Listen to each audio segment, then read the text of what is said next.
దేవునికి స్తోత్రం. ప్రియమైన వారలారా, రక్షకుడును ప్రభువైన యేసుక్రీస్తు వారి నామములో మీకు శుభములు వందనాలు తెలియజేస్తూ ఉన్నాం. దేవుడు మిమ్మలను, మీ బిడ్డలను, మీ కుటుంబములను దీవించి ఆశీర్వదించునుగాక. ఆమేన్. దేవునికి స్తోత్రం. హల్లెలూయా. God bless you. ప్రియమైన దేవుని పిల్లలారా, మనము గత కొద్ది వారాల నుంచి దావీదు భక్తుని యొక్క జీవిత చరిత్రను స్టడీ చేస్తున్నాం. దావీదు భక్తుని యొక్క జీవితమును స్టడీ చేసి మన జీవితంలో ఆత్మీయ పాఠాలను నేర్చుకోవడానికి మనము ప్రయత్నం చేస్తున్నాం. ఈ వారము కూడా దావీదు భక్తుని యొక్క జీవితాన్ని గురించి మనం అధ్యయనం చేద్దాం. అయితే ఈ దినము దేవుడు దావీదు భక్తుల్లో ఉన్నటువంటి గుణ లక్షణాలు, అతను ఏమేమి గుణ లక్షణాలు కలిగి ఉన్నాడు, వాటన్నిటిని గురించి మాట్లాడాలని ఉద్దేశించారు. అతని గుణ లక్షణాలు చాలా మంచి గుణ లక్షణాలు ఉన్నాయండి. వాటన్నిటిని ఒక్కొక్కటిగా మనము ధ్యానిద్దాం. మన జీవితంలో పాఠాలు నేర్చుకొని ముందుకు వెళదాం. దేవునికి స్తోత్రం. హల్లెలూయా. చూద్దాము లేఖన భాగము 2వ సమూయేలు గ్రంథము 7వ అధ్యాయము 9వ వచనము. దయచేసి నీ దాసునైన నా కుటుంబము నిత్యము నీ సన్నిధి ఉండినట్లుగా దాన్ని ఆశీర్వదించుము. యెహోవా నా ప్రభువా, నీవు సెలవిచ్చి ఉన్నావు, నీ ఆశీర్వాదము నుండి నా కుటుంబము నిత్యము ఆశీర్వదించబడునుగాక. ఆమేన్. ప్రార్థన చేసుకుందాం. పరిశుద్ధుడైన తండ్రి, ప్రేమస్వరూపి, దయగల ప్రభువా, మీకు వందనాలు నాయన. కనికరం గల తండ్రి, మీకు స్తోత్రాలు. గడిచిన కాలం అంతా మీ రెక్కల మాటను భద్రపరిచి క్షేమాన్ని ఇచ్చినందుకు స్తోత్రాలు చెల్లిస్తూ ఉన్నాం తండ్రి. కృప చూపించండి. ఈ దినము కూడా ప్రభువా నాయన, మీ వాక్యాన్ని ధ్యానించాలని ఆశపడుతూ ఉండగా నిలిచినవాడు వట్టివాడు మట్టివాడు అల్పుడు నిష్ప్రయోజకుడయ్యా, మీ పరిశుద్ధాత్మశక్తితో నింపి వాక్శక్తి అనుగ్రహించి మాకు కావలసిన మాటలు అందించి మమ్మల్ని బలపరిచి విశ్వాసయాత్రలు ముందుకు నడిపించమని యేసు నామములో అడుగుచున్నాము తండ్రి. ఆమేన్. దేవునికి స్తోత్రం. హల్లెలూయా. దేవుడు మిమ్మలను, మీ బిడ్డలను, మీ కుటుంబములను బహుగా దీవించి ఆశీర్వదించునుగాక. ఆమేన్. దేవునికి స్తోత్రం. హల్లెలూయా. అందరికీ ప్రత్యేకమైన వందనాలు చెల్లిస్తున్నాం. ప్రియమైన దేవుని పిల్లలారా, గత కొన్ని వారాలుగా దావీదు మహారాజు యొక్క చరిత్రను మనము స్టడీ చేస్తూ ఉన్నాం. అతని బాల్యము, అతని కుటుంబ జీవితము, దేవుని చేత అతను ఎన్నుకొనబడుట, పరిశుద్ధాత్మ శక్తి చేత నింపబడుట, హీరోగా దావీదు అవతరించుట, రకరకాల అతడి యొక్క జీవితంలో జరిగినటువంటి సన్నివేశాలను మనం పరిశీలించాం. ప్రియమైన దేవుని పిల్లలారా, ఈ దినము నుంచి దావీదు భక్తుని యొక్క గుణ లక్షణాలు, దావీదు భక్తుని యొక్క మంచి గుణ లక్షణాలు అని మనము పరిశీలన చేయడానికి ప్రయత్నం చేద్దాం. అయితే దావీదు భక్తుడికి చాలా మంచి గుణ లక్షణాలు ఉన్నాయండి. వాటిలో ప్రస్తుతం మనము ఒకటి ధ్యానిద్దాం. ఏంటంటే అది దేవునిపై సంపూర్ణమైనటువంటి విశ్వాసం కలవాడు.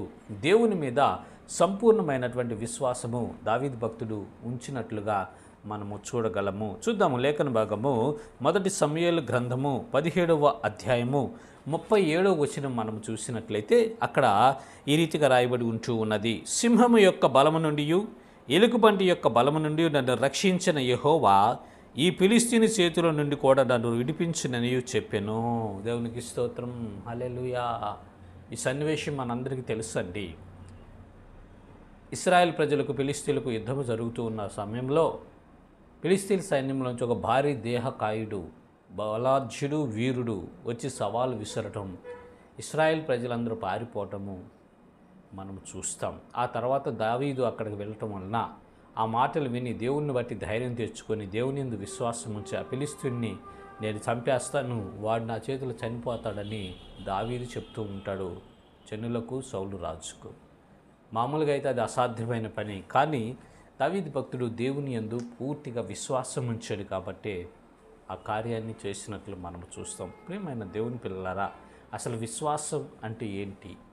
విశ్వాసం అంటే ఏంటంటే హెబ్రీ గ్రంథకర్త మనకు చక్కగా చెప్తాడు. ఏమంటే విశ్వాసం అనున్నది హెబ్రీలకు రాసినటువంటి పత్రిక 11వ అధ్యాయము 1వ వచనం మనం చూస్తే, విశ్వాసం అనున్నది నిరీక్షింపబడు వాటి యొక్క నిజస్వరూపమును అదృశ్యమైనవి ఉన్నవి అనుటకు రుజువునై ఉన్నది. దేవునికి స్తోత్రం. హల్లెలూయా. ప్రియమైన దేవుని పిల్లలారా, విశ్వాసం అనేది నిరీక్షింపబడు వాటి యొక్క నిజస్వరూపము అదృశ్యమైనవి ఉన్నవనుటకు రుజువై ఉన్నదంటండి. దేవుడు మన కంటికి కనిపించడు, కానీ ఆయన ఉన్నాడు. ఎలా ఉన్నాడంటే ఈ సృష్టి జరిగింది కాబట్టి, ఈ భూమి ఆకాశములు, ఈ వృక్షములు, చెట్లు, జంతువులు, మనుషులు వీళ్ళందరూ సృష్టించబడి ఉన్నారు కాబట్టి ఈ సృష్టి జరిగింది కాబట్టి సృష్టించినటువంటి సృష్టికర్త ఒక ఆయన ఉంటాడు, ఆయనే దేవుడని మనం అంటూ ఉన్నామండి. దీని అంతటికి ఇదే సృష్టి ఏర్పడలేదండి. ఏ వస్తువు తయారు చేయాలన్నా దాని సృష్టికర్త ఉంటాడు, దాని క్రియేటర్ ఉంటాడు. ఒక సెల్ ఫోన్ కావచ్చు, పెన్ను కావచ్చు, బుక్ కావచ్చు, ఇంట్లో వాడుకునే ఏదైనా వస్తువు కావచ్చు. ఈ వస్తువులు ఈ తయారవ్వాలంటే మేకింగ్ చేసినటువంటి మేకర్ ఒక అతను ఉంటాడు. అట్లాగే ఈ భూమిని, ఆకాశమును, సముద్రమును, సూర్యచంద్ర నక్షత్రములను, గ్రహాలను, వీటన్నిటిని సృజించినటువంటి ఒక సూపర్ న్యాచురల్ పవర్ ఉంది. ఆయనే దేవుడండి. ఆ దేవుడు మన కంటికి కనిపించడు, కానీ ఉన్నాడు. అదే విశ్వాసం. విశ్వాసంతో మనం దేవుణ్ణి చూస్తాం. విశ్వాసం అనేది నిరీక్షింపబడి వాటి యొక్క నిజస్వరూపమును అదృశ్యమైనవి ఉన్నవి అనుటకు రుజువునై ఉన్నది. దేవుడు మన కంటికి కనిపించడు, అయితే ఆయన ఉన్నాడు, అదృశ్య రూపంలో ఉన్నాడు. ఖచ్చితంగా ఈ సృష్టి జరిగింది కాబట్టి సృష్టికర్త ఉన్నాడు, ఖచ్చితంగా మనం దేవుణ్ణి నమ్మాలి. అదే విశ్వాసం అండి, అదే విశ్వాసం. ఆ విశ్వాసం అనేది రెండు రకాలుగా ఉంటుంది. మనుషుల్లో విశ్వాసం 2 టైప్స్ ఉంటాయి. ఒకటి అల్ప విశ్వాసం, 2 సంపూర్ణమైన విశ్వాసం. మనుషుల్లో విశ్వాసము 2 రకాలు ఉంటుంది ప్రియులారా. ఒకటి అల్ప విశ్వాసము, 2 సంపూర్ణమైన విశ్వాసం. అల్ప విశ్వాసం ఉన్న మనుషులకి ఎలా ఉంటుందంటే వారి జీవితంలో సందేహాలు ఎక్కువగా ఉంటాయి, వారి జీవితంలో అనుమానాలు ఎక్కువగా ఉంటాయి. వారు ఏ పని సక్సెస్గా చేయలేరు, అన్ని విషయాల్లో ఫెయిల్ అయిపోతూ ఉంటారు. ఇక్కడ ఏళ్ళు పెడతాడు, అక్కడ ఏళ్ళు పెడతాడు, అన్ని విషయాల్లో ఏళ్ళు పెడుతూ తలదూరుస్తూ ఉంటారు. ఏ పని సక్సెస్ఫుల్గా ఫినిష్ చేయలేరు. పైగా భయం ఎక్కువగా ఉంటుంది, సందేహం ఎక్కువగా ఉంటుంది. వారికి దేవుని వలన ఏమి దొరకదు అని పరిశుద్ధ లేఖనాలు సెలవిస్తారు. యాకోబు రాసినటువంటి పత్రికలో ఆ భక్తుడు అంటాడు, ఏమంటాడంటే ఇక్కడ చూడండి, యాకోబు రాసినటువంటి పత్రిక 1వ అధ్యాయము 6వ వచనం మనం చూస్తే, అయితే అతడు ఏమాత్రం సందేహింపక విశ్వాసముతో అడుగువలెను. సందేహించువాడు గాలి చేత రేపబడి ఎగిరిపడు సముద్రపు తరంగములను పోలి ఉండును. అట్టి మనుష్యుడు దిమనస్కుడై తన సమస్త మార్గముల యందు అస్థిరుడగును గనుక ప్రభువు వలన తనకేమైనా దొరుకునని తలంచుకొనరాదు. దిమనస్కుడై అన్ని విషయాలు అస్థిరుడైపోతాడంట.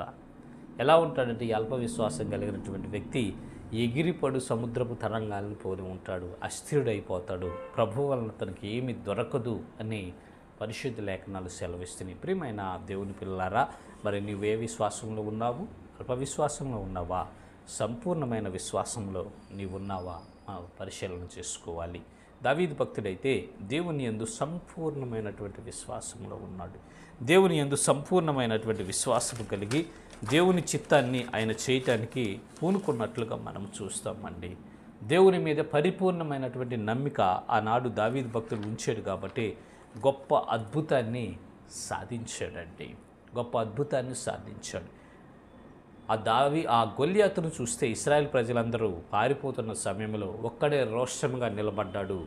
దేవునిని బట్టి ధైర్యం తెచ్చుకొని యుద్ధము యెహోవాదే, యుద్ధము యెహోవాదే, యుద్ధము యెహోవాదే అని రణరంగంలోకి, యుద్ధభూమిలోకి వెళ్ళి గొల్యాతుని ఎదుర్కొని దేవుని శక్తి చేత, దేవుని సహాయం చేత, దేవునిపై అతనుకున్న విశ్వాసము చేత, దేవుని కృపతో ఆ జయింటిని జయించినట్లు, అతను చంపివేసినట్లు మనం చూసి ఉన్నాం. ప్రియమైన ప్రజలరా, సంపూర్ణమైన విశ్వాసం ఉంటే మనం ఏదైనా చేయగలమండి.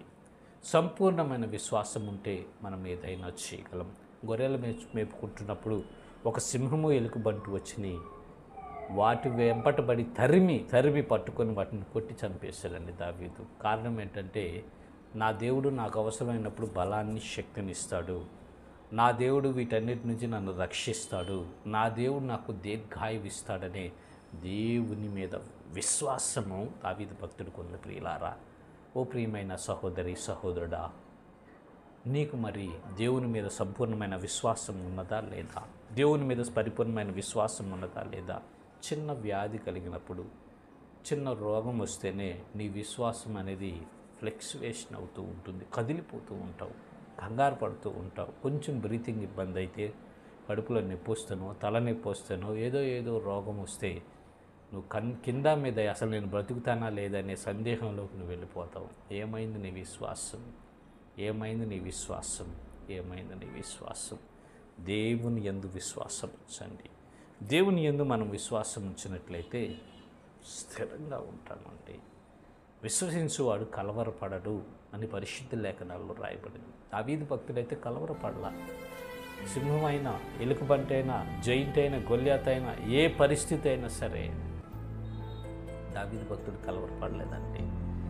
దేవుని మీద విశ్వాసం ఉంచాడంతే. దేవుని యందు పరిపూర్ణమైన నమ్మిక ఉంచాడు. ప్రియమైన దేవుని పిల్లలారా, ఈనాడు నువ్వు అన్ని విషయాల్లో అస్థిరుడు అయిపోతున్నావంటే, ఈనాడు నీకు విజయం రావట్లేదంటే, ఈనాడు ఒక పనిలో నువ్వు సక్సెస్ సాధించలేకపోతున్నావంటే దేవుని యందు నీకు సరి అయిన విశ్వాసం లేదు ప్రియులారా. దేవుని యందు నీకు సరి అయిన విశ్వాసం లేదు. దేవుని యందు మీరు పరిపూర్ణమైన విశ్వాసం కలిగి ఉంటే, దేవుని మీద మీరు పరిపూర్ణమైన విశ్వాసం పెట్టుకుని ఉంటే మీ పనులు సఫలీకృతమవుతాయి. దేవునికి స్తోత్రం. హల్లెలూయా. దావీదు భక్తుడు చుట్టూ ఉన్నారు. అతను అభిమానిస్తున్నటువంటి ప్రజలు, దావీదురాజు నువ్వే మా నాయకుడివి, నువ్వే మా నాయకుడు అని ఆకాశానికి ఎత్తినటువంటి ప్రజలు ఒకానొక సందర్భంలో ఆ దావీదు భక్తుడిని రాళ్లతో కొట్టి చంపబోతున్నారు. ఆ రాళ్లతో కొట్టి చంపే టైంలో దావీదు దేవునిని బట్టి ధైర్యం తెచ్చుకొని మోకరించి ప్రార్థన చేసినట్లు మనం చూద్దాము. పరిశుద్ధ లేఖనాలు 1 సమూయేలు గ్రంథము 30వ అధ్యాయం మనం చూసినట్లయితే ఈ హిస్టరీ అంతా దేవుడు మనకి ఇక్కడ రాయించాడండి. 1 సమూయేలు గ్రంథము 30వ అధ్యాయము 6వ వచనం నుంచి మనం చదువుకుంటే అక్కడ జరిగినటువంటి సంభవాన్ని దేవుడు మన కొరకు రాయించాడు. దావీదు మిక్కిలి దుఃఖపడెను, మరియు తమ తమ కుమారులను బట్టి కుమార్తెలను బట్టి జనులందరికీ ప్రాణము విసికినందున రాళ్ళు రువ్వి దావీదును చంపుదము రండని వారు చెప్పుకొనగా, దావీదు తన దేవుడైన యెహోవాను బట్టి ధైర్యము తెచ్చుకొనెను. దేవునికి స్తోత్రం. హల్లెలూయా. అక్కడ జరిగినటువంటి సన్నివేశం ఏంటంటే, ఈ దావీదు అనే ఆయన ఇశ్రాయేల్ దేశము దాటి ఫిలిస్తీన్ దేశంలోకి వెళ్ళి నివాసం చేస్తూ ఉన్నాడు. ఫిలిస్తీన్ రాజు అబీమెలెకు ఏం చేశాడంటే దావీదు పట్ల కరుణ చూపించి ఒక ప్రాంతాన్ని ఇచ్చాడు. ఆ ప్రాంతమే సిక్కలగు అనే ఒక ఊరిని దావీదుకిచ్చి, ఆ ఊరిలో నువ్వు నివాసం చేయ, నెమ్మదిగా ఉండు, నా యుద్ధాలు కూడా చేస్తూ ఉండు, అప్పుడప్పుడు నాకు సహాయం చేస్తూ ఉండు శత్రువుల మీదకి వెళ్ళినప్పుడు అని దావీదు భక్తుడికి ఆ సిక్లగు అనే ఊరు ఇచ్చాడండి. ఆ సిక్లగు ఊరిలో చక్కగా ఉంటున్నాడు. తనతో పాటు తన అనుచరులు, తనను అభిమానించిన వారు, తన సైన్యం అంతా దాదాపు 600 మంది దాకా ఉంటారు. వారందరూ వారి భార్య బిడ్డలతో ఆ సిక్లగులో సురక్షితంగా జీవిస్తూ ఉన్నారు. ఆ సమయంలో జరిగింది ఏంటంటే, ఫిలిస్తీన్లందరూ ఇశ్రాయేల్ మీదకి యుద్ధానికి బయలుదేరారు, సౌలు మీదకి. అబీమెలెకు అన్నాడు రాజు, అకీషు అన్నాడు రాజు, అబీమెలెకు కాదండి, అకీష్ అనే రాజు అన్నాడు, దావీదు మరి మేము ఇశ్రాయేల్ మీదకి యుద్ధానికి వెళ్తున్నాం, మీ స్వజనుల మీదకి మీరు వస్తారా అన్నాడు. వస్తామండి అయ్యగారు, మీరు ఎలా చెబితే అలా, మాకు ఎవరైతే ఏమైంది, ప్రస్తుతం నువ్వే మా నాయకుడు కాబట్టి, నువ్వే మా రాజు కాబట్టి నువ్వెలా ఆజ్ఞాపిస్తే అలా చేస్తావు రాజా అని దావీదు చెప్పినప్పుడు, సరే బయలుదేరని అన్నాడు రాజు. వాళ్ళు కొంత దూరం వెళ్ళిన తర్వాత ఆ ఫిలిస్తీన్ల సర్దారులు, ముఖ్య అధికారులు అకీష్తో చెప్పారు రాజుతో, రాజా నీకేమైనా మైండ్ దబ్బిందా, ఆ వస్తుంది ఎవరో తెలుసా నీకు, దావీదు. ఆ దావీదు ఎవరంటే ఇశ్రాయేలీయుడు, మనం యుద్ధం చేస్తుంది ఇశ్రాయేలీలతో. మరి తన స్వజనుల మీదకి యుద్ధానికి వెళ్ళినప్పుడు తన మనసు మారి వారి పక్షాన్ని చేరాడు అనుకో, మనకు చాలా ప్రమాదం, మనం ఓడిపోతాం, చాలామంది చనిపోతాము, ఈ దావీదు రావడానికి వీలు లేదు, తిప్పి పంపించేసాయి అని అకీష్ రాజుకి ఫిలిస్తీన్ సర్దారులు చెప్పారండి.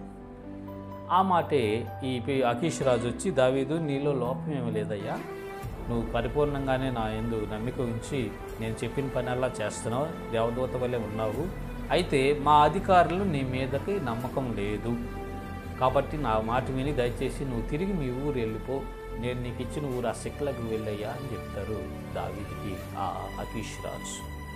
సరేనని రాజు మాట విని తిరిగి ఆ బయలుదేరి సగం దూరం వెళ్ళిన వ్యక్తి కూడా తిరిగి వస్తూ ఉన్నాడు. తన ఊరు దగ్గరకు పొలిమేరలోకి వచ్చేసరికి ఆ ఊరిలో నుంచి గొప్ప పొగ, తగలబడిన ఇళ్ళు తగలబడితే పొగ వస్తుంది చూసి, ఆ పొగ వచ్చి ఆకాశాన్ని అందుతున్నట్లు చూస్తారు ప్రజలు. హుటాహుటిని పరిగెత్తుకుంటా ఆ ఊళ్ళోకి వెళ్ళి చూస్తే ఆ ఊర్లో ఉన్న ఇళ్ళన్నీ కాల్చబడి ఉంటాయి. అక్కడ పశువులు ఉండవు, స్త్రీలు ఉండరు, పిల్లలు ఉండరు, అందరూ దోపుడికి సొమ్ముగా వెళ్ళిపోయి ఉన్నారండి. అప్పుడు వచ్చినటువంటి ప్రజలు దావీదు అనుచరులే, సైనికులే వారి వారి భార్యలను బట్టి, వారి బిడ్డలను బట్టి బాగా ఏడ్చి రోదించి గట్టిగా రొమ్ము కొట్టుకొని బాధపడుతూ ఆర్తనాదాలు చేసినటువంటి సంఘటన అండి. ఆ సమయంలో దావీదు భక్తులకు ఉన్నటువంటి భార్యలను కూడా, బిడ్డలను కూడా వారు చెరగొని తీసుకొని పోయారు అమాలేకీయులు దండెత్తి వచ్చి. అప్పుడు ప్రజలందరూ ఏమంటున్నారంటే, ఈ దావీదు మాట విని అనవసరంగా మన స్వజనులైన ఇశ్రాయేల్ మీదకి యుద్ధానికి వెళ్ళబోతే అక్కడ రాజు పంపించాడు, ఇవన్నీ దావీదు చేతగాని తగ్గడం వల్ల జరిగింది, దావీదు వల్లనే మనం ఈ భార్య బిడ్డలను కోల్పోయాం, దీని అంతట కారణం దావీదే, లేండి రాళ్ళు తీసుకొని రాళ్లతో కొట్టి చంపుదాం దావీదునని వాళ్ళు అనుకుంటున్నటువంటి సందర్భం. ప్రజలందరూ ప్రాణం విసిగిపోయి ఇక దావీదుని చంపాలని రాళ్ళు తీసుకున్నారండి. ఆ సమయంలో దావీదు దేవునిని బట్టి ధైర్యం తెచ్చుకున్నాడండి. దావీదు దేవునిని బట్టి ధైర్యం తెచ్చుకున్నాడు. కారణం ఏంటంటే దేవుని యందు పరిపూర్ణమైనటువంటి నమ్మిక కలిగినటువంటి వాడు, దేవుని యందు పరిపూర్ణమైనటువంటి విశ్వాసం ఉంచినటువంటి వాడు.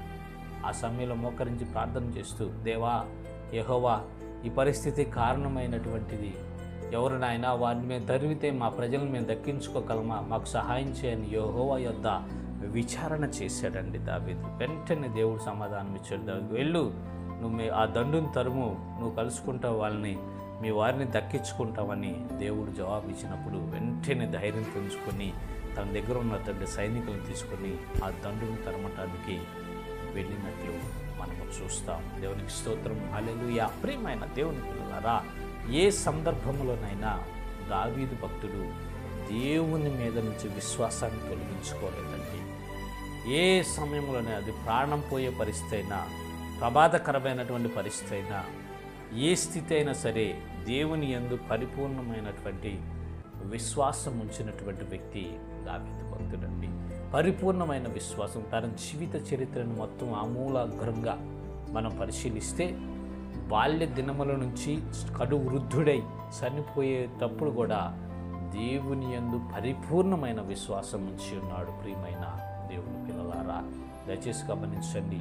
రక్షించబడి దేవుని ఆత్మచేత ముద్రించబడి విశ్వాసయాత్రలో కొనసాగుతున్నటువంటి విశ్వాస వీరులారా, పరలోక పౌరులారా, మరి మీ విశ్వాసము ఏ రీతిగా ఉంటూ ఉంది? శ్రమల సమయంలో మీ విశ్వాసం ఎలా ఉంటుంది? కలిమిలో మీ విశ్వాసం ఎలా ఉంది? లేమిలో మీ విశ్వాసం ఎలా ఉంది? ఆనంద సమయములలో, సంతోషములలో మీ విశ్వాసం ఎలా ఉంటుంది? దుఃఖ సమయములలో, వేదన సమయములలో, కృంగినటువంటి వేళల్లో మీ విశ్వాసం ఎలా ఉంటుందో ఒకసారి మిమ్మల్ని మీరు పరిశీలన చేసుకోవాలండి. మన విశ్వాసం అనేది ఎలా ఉంటుందంటే అప్ అండ్ డౌన్స్లో ఉంటుంది. మన విశ్వాసం పైకి వెళ్తాం, కిందకు వస్తాం, పైకి వెళ్తాం, కిందకు వస్తాం, పైకి వెళ్తాం, కిందకు వస్తాం. దావీదు భక్తుడి విశ్వాసం అయితే స్థిరముగా ఉందండి. మరి మన విశ్వాసం ఒక్కోసారి బాగా దేవుడు కార్యం చేసినప్పుడు పీక్ స్టేజ్లో ఉంటుంది, ఆ తర్వాత ఒక బాధ వచ్చినప్పుడు లో స్టేజ్లోకి వచ్చింది, మరలా పీకు, మరలా లో, మరలా పీకు, మరలా లో. ఈ రీతిగా మనం ఫ్లెక్చువేషన్ ఉంటున్నాం. స్థిరమైనటువంటి ఒక విశ్వాసాన్ని మనము కలిగి లేకపోతూ ఉన్నాం. పిల్లారా, దయచేసి గమనించండి. ఈ దావీదు భక్తుడు స్థిరమైనటువంటి విశ్వాసం కలిగినటువంటి వాడు. అది ఏ పరిస్థితి అయినా కావచ్చు, సింహం వచ్చింది, ఎలుగుబంటి వచ్చింది, ప్రాణాపాయ పరిస్థితి అయినను దేవుని యందు స్థిరమైనటువంటి నమ్మిక ఉంచి వాటిని వెంటాడి చంపేసాడు. ఎదురున్న శత్రువు బలవంతుడు సవాలు విసురుతున్నాడు, అయినను దేవునిని బట్టి ధైర్యం తెచ్చుకొని, ధైర్యం కలిగి, నిబ్బరము కలిగి ఆ జయింటిని ఎదుర్కొన్నట్లు మనం చూస్తాం. ప్రియమైన దేవుని పిల్లలారా, తన జీవితంలో అనేక సార్లు విశ్వాసానికి పరీక్ష వచ్చిందండి. అనేక సందర్భాల్లో విశ్వాసానికి పరీక్ష వచ్చింది. దేవుడు ప్రేమస్వరూపి, దయగలవాడు, కృపగలవాడు, క్షమించటానికి సిద్ధ మనసు కలిగిన వాడని దేవుని యందు దావీదు భక్తుడికి సంపూర్ణమైన విశ్వాసం ఉంది.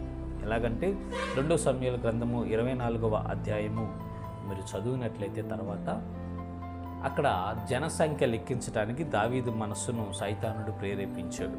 దేవుడే ఆ ఇశ్రాయేలు ప్రజలను తగ్గించాలని సైతానికి అప్పగిస్తే ఆ బాధ్యతను ఆడు దావీదుని ప్రేరేపించినప్పుడు దావీదు ఏం చేశాడంటే సైన్యాధిపతులను పంపించి ఆజ్ఞ ఇచ్చాడు, జనాన్ని లెక్కట్టండి రా బాబు అని. యోవాబు చెప్తానే ఉంటాడు, వద్దు రాజా, అది మంచి పని కాదు, కీడది, దేవుని దృష్టికి పాపం, అది చేయబాకంటే రాజు వినడు. రాజు మాటే శాసనం కదా, సైన్యాధిపతి దేవుంది, బాబు నేను చెప్తున్నాను వెళ్ళి లెక్కించంటే వాళ్ళంతా దేశమంతా తిరిగి ఒక 9 నెలలు జనాన్ని లెక్కించి ఆ లెక్క అప్పచెప్పినప్పుడు వెంటనే ఇశ్రాయేలు ప్రజల మీదకి శాపం వచ్చేసింది, కీడు దిగింది. అప్పుడు దావీదు భక్తుడు ప్రార్థన చేసినప్పుడు గాదు అక్కడ ఉన్నటువంటి ప్రవక్త వస్తాడండి. ప్రవక్త వచ్చి, అయ్యా దావీదు, నువ్వు చేసింది దేవుని దృష్టికి పాపంగా ఉంది కాబట్టి నీకు 3 ఆప్షన్లు ఇచ్చాడు దేవుడు. 1, నువ్వు 7 సంవత్సరాలు నీ దేశంలో కరువు కలుగటానికి ఒప్పుకుంటావా? 2, నీ శత్రువులు ఎదుట నిలవలేక 3 నెలలు పారిపోవటానికి ఒప్పుకుంటావా? మూడోది ఏంటంటే నీ దేశం మందు 3 దినాలు తెగులు రేగుటకు ఒప్పుకుంటావా? 3 కండిషన్లు పెట్టాడు దేవుడు. ఈ తెగులుకి శిక్ష రావాలి అతను చేసిన పనికి. ఆ 3 ఏంటంటే 1 క్షామం, 2 శత్రువుల చేతిలో తరంబడటం, 3 దేవుని చేత తెగులు తెప్పించుకొని చనిపోవటం. అప్పుడు అక్కడ దావీదు భక్తుడు ఏమంటాడంటే ఒక చక్కని మాట అంటాడు. 2వ సమూయేలు గ్రంథము 24వ అధ్యాయము 14వ వచనంలో, అందుకు దావీదు, నాకేమీ తోచుకున్నది, గొప్ప చిక్కులలో నేను ఉన్నాను. యెహోవా బహు వాత్సల్యత గలవాడు గనుక మనుషుని చేతిలో పడకుండా యెహోవా చేతులను పడుదును కాకని గాదుతో అనెను. దేవుడికి స్తోత్రం, హల్లెలూయా. దేవుని యందు ఎంత విశ్వాసం అంటే దావీదుకి శ్రమ దినములో కూడా, శిక్ష గడియలో కూడా దేవుని యందు విశ్వాసం ఉంచాడండి.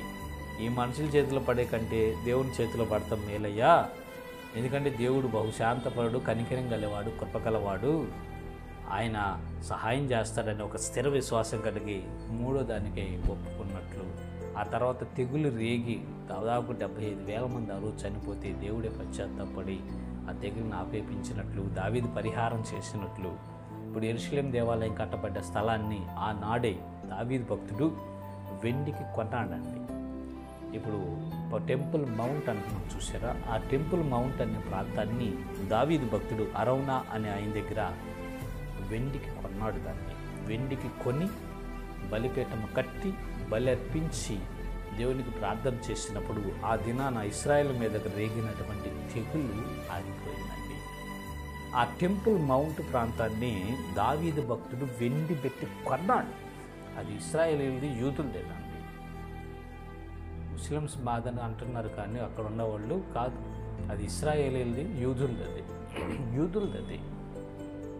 ఆ టెంపుల్ మౌంట్ ప్రాంతం అనేది క్రీస్తు పూర్వం 970 నుంచి 900 ఈ మధ్య కాలంలో దావీదు భక్తుడు పరిపాలన చేశాడు.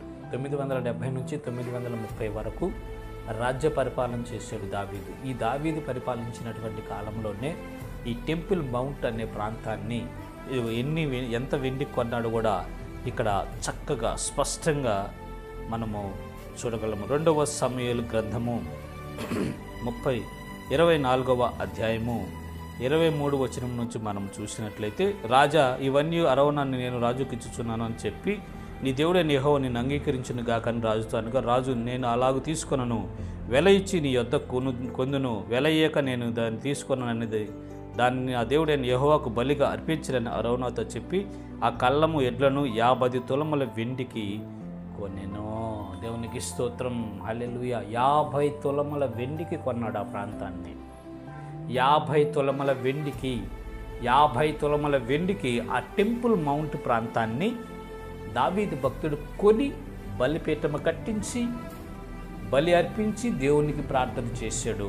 ఆ రోజు చేయబడినటువంటి ప్రార్థన దేవుడు విని దేశమును స్వస్థపరిచాడు. ప్రియులారా, అది యూదులదే, ఇశ్రాయేలీలదే. పరిశుద్ధ లేఖనాల ప్రకారం ఇప్పుడు ఆ ప్రాంతము కాంట్రవర్షియల్ ప్రాంతమైంది. ఇటు ఇశ్రాయేలీలకు అటు ముస్లిమ్స్కు మధ్య యుద్ధానికి కారణం ఏంటంటే ఆ ప్రాంతమే. వాళ్ళ డోమ్ ఆఫ్ రోక్ అని ఒక ఆల్ అక్సా మసీదును ఒకటి కట్టుకున్నారు. తర్వాత రానున్న రోజుల్లో మధ్యయుగంలో ముస్లిమ్స్ రాజులు బాగా ప్రభులు ఈ ప్రపంచాన్ని వ్యాపింపజేసుకుని వాళ్ళ యొక్క కట్టడాలు కట్టారు.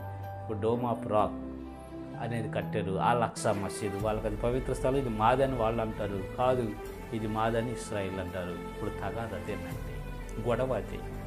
కానీ ఆ టెంపుల్ మౌంట్ ప్రాంతాన్ని ఈ దావీదు భక్తుడే కొన్నాడు, 50 తులముల వెండికి కొన్నాడు. అలాంటి కష్ట సమయాల్లో కూడా, ఎలాంటి సమయంలో కూడా దేవుని మీద దావీదుకి పరిపూర్ణమైన విశ్వాసం ఉందండి. ఇంకా అతను చూసుకుంటా పోతే అతని జీవితం అంతయు దేవుని యందు విశ్వాసం ఉంచిన వాడునండి. తన జీవితకాలం అంతయు చనిపోయే వరకు దేవుని యందు దావీదు భక్తుడు విశ్వాసం ఉంచి ఉన్నాడు. ప్రియులారా, ఈనాడు నీవు నేను కూడా రక్షించబడిన మనము మన జీవితకాలం అంతయు దేవుని యందు విశ్వాసం ఉంచాలి. మన జీవితకాలం అంతయు దేవుని యందు విశ్వాసం ఉంచాలండి. ఈ విశ్వాసం అనేది మారుతూ ఉంటుందండి, పరిస్థితులను బట్టి, ప్రశంసను బట్టి, మన అవసరాలను బట్టి, బాధల ఇబ్బందులను బట్టి ఈ విశ్వాసం అనేది తారుమారవుతూ ఉంటుంది. అలా అవ్వకూడదు. స్థిరమైన విశ్వాసంలో మనము నిలిచి ఉండాలి. ప్రియమైనటువంటి ప్రజలారా, యేసుక్రీస్తు ప్రభుల వారు ఒక చక్కని మాట చెప్పారు. ఏంటంటే, ఈ భూమి మీదకి మనిషి కుమారుడు వచ్చే నాటికి విశ్వాసుల్లో విశ్వాసమును కనుగొనగలనా అన్నారు ఆయన. విశ్వాసుల్లోనే విశ్వాసం ఉన్నదంట. ప్రియులారా, భయంకరమైన దినాల్లో మనం ఉండవు, ఉపద్రవమైనటువంటి దినాల్లో ఉండవు. రెండవ రాకడ రాబోతూ ఉంది యేసుప్రభు వారిది. ఎవ్వరి మాట మీరు వినొద్దు, గ్రంథమును పరిశీలించండి. దేవుని వాక్యము సత్యము, యథార్థము, నమ్మదగినది. మీకు కలిగినటువంటి విశ్వాసాన్ని గట్టిగా పట్టుకొని స్థిర విశ్వాసులై ఈ విశ్వాసయాత్రలో ముందుకు నడవండి. ఆనాడు దేవుడు దావీదు భక్తుడిని తన కడ వరకు, తుది శ్వాస వరకు సంపూర్ణమైన విశ్వాసంలో నడిపించి జయ జీవితాన్ని ఇచ్చి పరలోకంలో కూడా గొప్ప ఆధిక్యతనిచ్చాడండి. అదేవిధంగా మనల్ని కూడా దేవుడు పరిపూర్ణమైన విశ్వాసంలో నిలిపి ఉంచి ఈ విశ్వాసయాత్రలు నడిపించి పరలోక రాజ్యం చేర్చునుగాక. ఇటు కృప దేవుడు మనందరికీ కలుగు చేయనుగాక. ఆమేన్. God bless you. దేవునికి స్తోత్రం. హల్లెలూయా. Praise the lord.